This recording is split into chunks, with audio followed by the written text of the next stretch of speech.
Fee reimbursement బకాయిలు వెంటనే మంజూరు చేయాలని డిమాండ్ చేస్తూ ఖమ్మంలో భట్టి విక్రమార్క క్యాంపు కార్యాలయం ముట్టడి ఉద్రిక్తతకు దారితీసింది.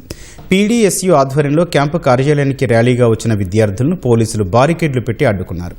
లోపలికి వెళ్లేందుకు యత్నించిన విద్యార్థులను పోలీసులు తోసివేశారు. ఈ క్రమంలో ఇరు వర్గాల మధ్య స్వల్ప తోపులాట జరిగింది. రోడ్డుపై బైఠాయించి ఆందోళన చేస్తున్న విద్యార్థి నాయకులను పోలీసులు బలవంతంగా అరెస్టు చేసి ఠాణాకు తరలించారు. రాష్ట్రంలో ఇప్పటి వరకు 10,000 కోట్ల రూపాయలు ఫీజు బకాయిలున్నాయని, వెంటనే వాటిని చెల్లించాలని నాయకులు డిమాండ్ చేశారు.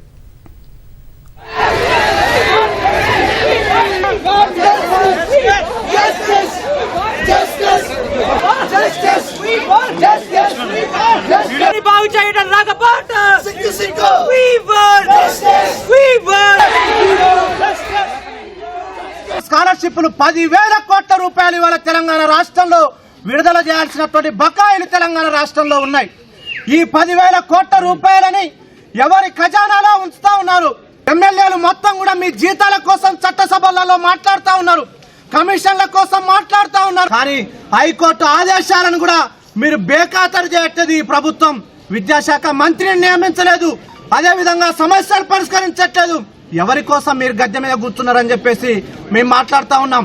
ఇవాళ జంజీ తరహా పోరాటం ఈ రాష్ట్రంలో ఉధృతమయ్యేటటువంటి పరిస్థితులని కాంగ్రెస్ ప్రభుత్వం తెచ్చుకోవద్దని చెప్పేసి మేము హెచ్చరిస్తా ఉన్నాం.